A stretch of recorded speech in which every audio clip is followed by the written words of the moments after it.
Hermanos, Pollos, Hermanos, delicious chicken griddle fry.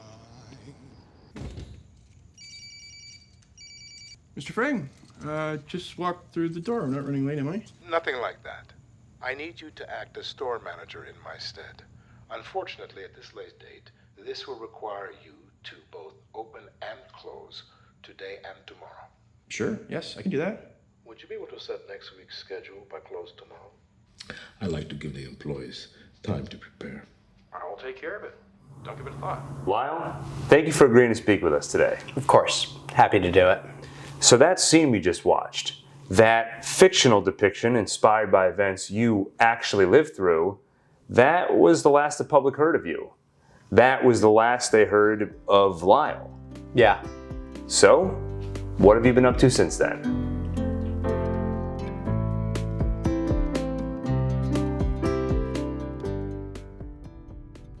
In 2010, the largest meth manufacturing operation in U.S. history came crashing down.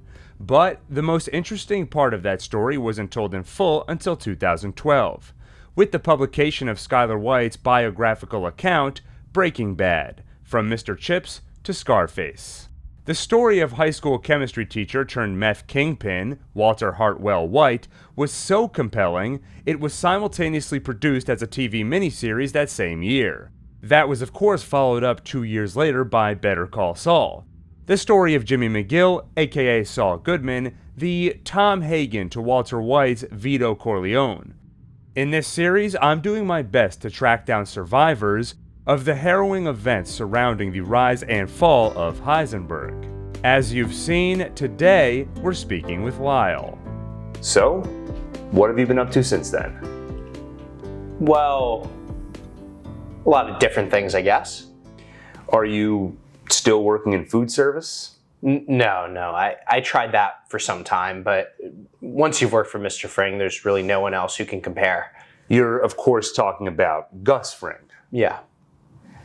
Must have been quite a shock to hear of his passing.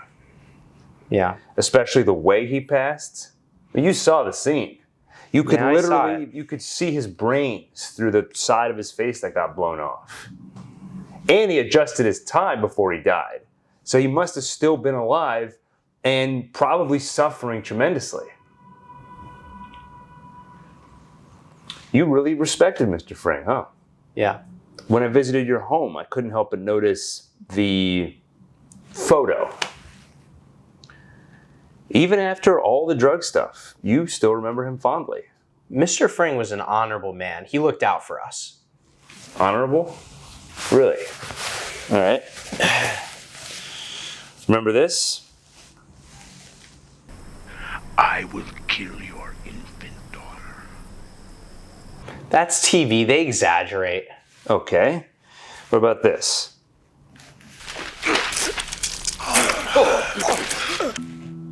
Fly too close to the sun, get your throat cut. Mr. Fring used to say that all the time. Lyle was clearly lying to himself about Gus. And how could I trust a liar to be honest about himself? I knew if I wanted a true understanding of Lyle, I would have to follow him in his day-to-day life without his knowledge. What I saw was sad. He clearly pined for the good old days. I often found him re-watching Lyle scenes from Better Call Saul over and over. They were just scenes in a TV show featuring actor Harrison Thomas. But somehow, it must have made Lyle feel like he was reliving the experience of working at Los Pollos Hermanos. You know, methamphetamines have plenty of medical purposes too. People don't talk about that. You're saying that Gus was manufacturing meth for medicinal purposes? I'm not saying that. What I'm saying is people don't... Lyle continued to defend Gus, who he only ever referred to as Mr. Fring. I became frustrated seeing that I was getting nowhere in my interview. But then, something happened which changed everything. And sure, Giancarlo Esposito did a great job portraying the character. Hold on. What's going on? It's a text message. Pollos. What does this mean? It's what Mr. Fring used to text us when he wanted to meet. at Los Pollos Hermanos. Well, I mean, it can't be Gus, because he's dead. Yeah. Hold on, I'm getting another text. What you seek, you will find at Los Pollos Hermanos. I became excited by this turn of events. It seemed something interesting might come of all this after all. I encouraged Lyle to visit the site of the Los Pollos Hermanos where he used to work. Years ago it was replaced by Twister's, but it's since been abandoned, yet to find a new owner. Lyle told me he needed time to think about it. I watched him stare at an old Los Pollos Hermanos sign for about an hour, until he finally agreed to go.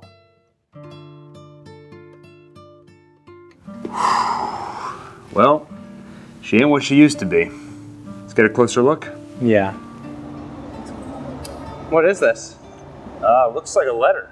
Probably meant for you.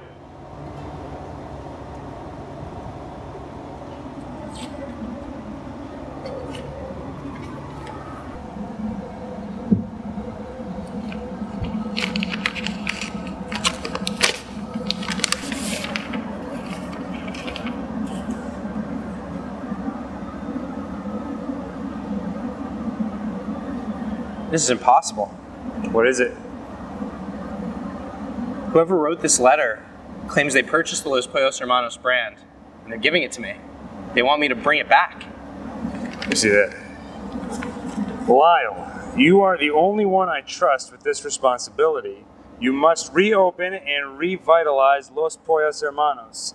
Signed, your anonymous benefactor. Who do you think it is? I don't know. Well, are you gonna do it? Do what? Reopen Los Pollos Hermanos. I need some time to think. It made sense to me that Lyle would stare at an inanimate object before making a major decision. As humans, it's something we often do.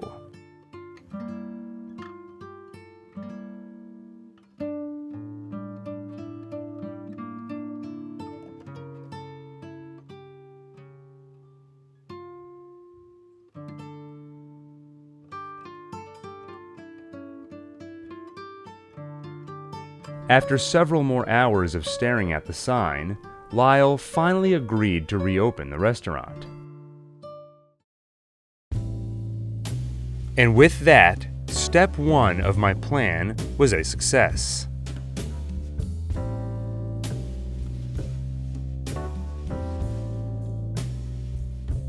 Lyle now had the rights to the Los Pollos Hermanos name. Next, he needed a location. So we visited a local Mesa Verde branch to see about getting a small business loan to buy the old building. You want to reopen Los Pollos Hermanos? Yes, sir. The same Los Pollos Hermanos that turned out to be a front for Gustavo Fring's drug empire.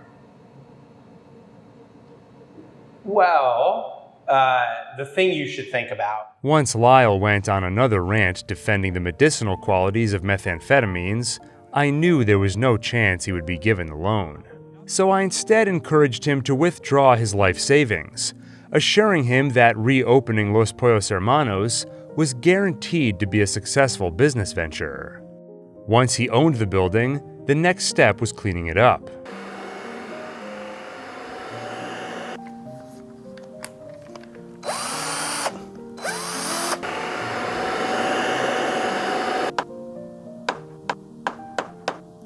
It was a lot of work for one man, but I knew Lyle could do it.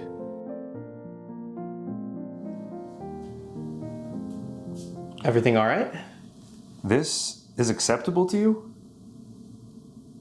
I'm not seeing anything. It's I understand.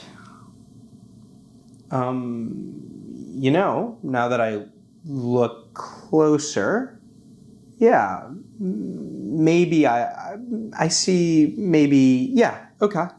I will take care of it. All right. Sorry about that. Sorry.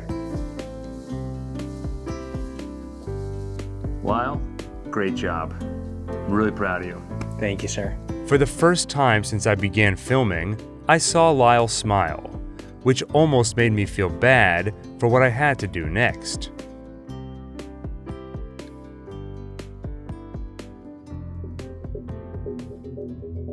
To get it done, I would need to call in a favor from my uncle. He was retired, but still had some contacts, and I knew could find me someone to get the job done.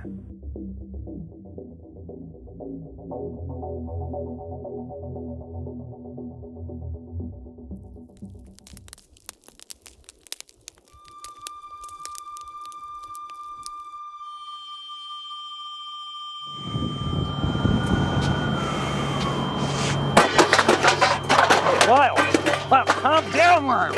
We can figure this out. No! I want nothing to do with you. Ever since I met you, everything I've ever cared about is gone. Turned to shit, ruined, dead. Ever since I hooked up with the great Gil from Saulcast. And one take. I've never been more alone. I have no one, nothing. All right, it's all gone. Get it? No, of course you don't. While Lyle threw his tantrum, I couldn't help but smile, because everything was going according to plan. Are you done? Yeah? Well, let me tell you something you already know. The world ain't all sunshine and rainbows. It's a very mean and nasty place, and I don't care how tough you are, it will beat you to your knees and keep you there permanently if you let it. You, me, or nobody is gonna hit as hard as life. But it ain't about how hard you can hit. It's about how hard you can get hit and keep moving forward. How much you can take and keep moving forward. That's how winning is done. So if you know what you're worth, then go out and get what you're worth. What are you saying? It's time for you to get even, Lyle. You've given so much to the world, and all it ever does is take. It took away Los Pollos Hermanos, and when you tried to grab it back, the world said no. Or maybe it's time for you to say no. Maybe it's time for you to stop doing so much good only to get nothing in return. Maybe it's time to break bad.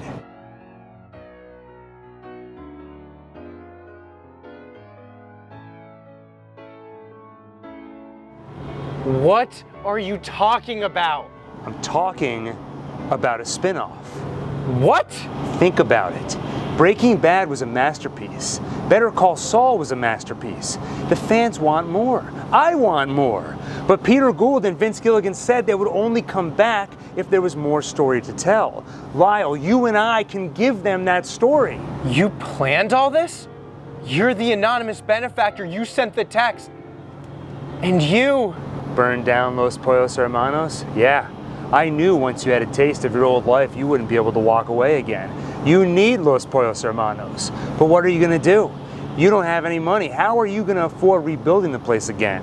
You're insane. You need money, Lyle. How are you going to get it? I'll find a way. Just like you've been finding a way these last years since Pollos crumbled the first time, I don't think you will find a way, Lyle. But you don't have to. I already have. What are you talking about? What have you done? Over the last 5 years, I've been pulling strings, pitting one gang against another, and systematically rebuilding Albuquerque's underground drug empire. The cartel is back, Lyle. All they need is a front, a legitimate business to cover up their operations in the one place no one would ever think to look. Los Pollos Hermanos, rebuilt, revitalized. No one would think anyone is crazy enough to use the same front twice. Everyone will think, this time it's gotta be legitimate. I asked my lawyer, he agrees with me. They're waiting for you, Lyle, and they're ready to pay. All you have to do is say yes. And Pollos is back on the menu. Just ask yourself, what would he want?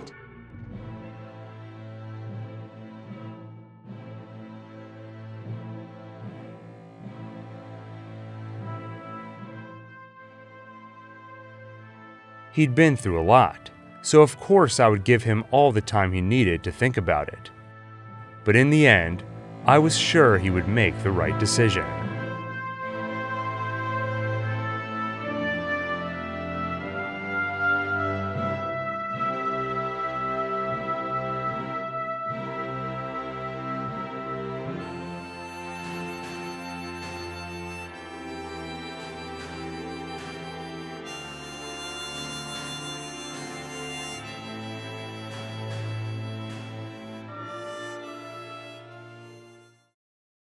Everyone will think, this time it's gotta be legitimate.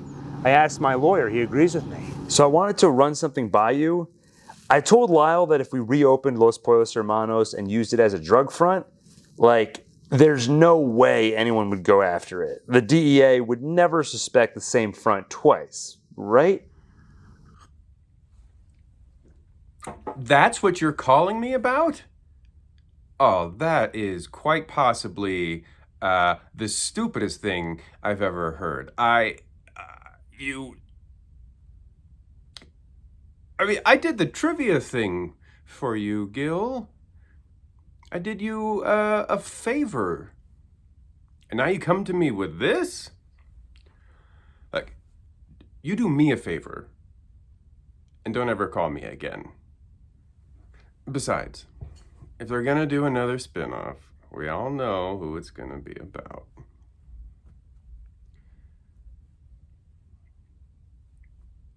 Kim Wexler.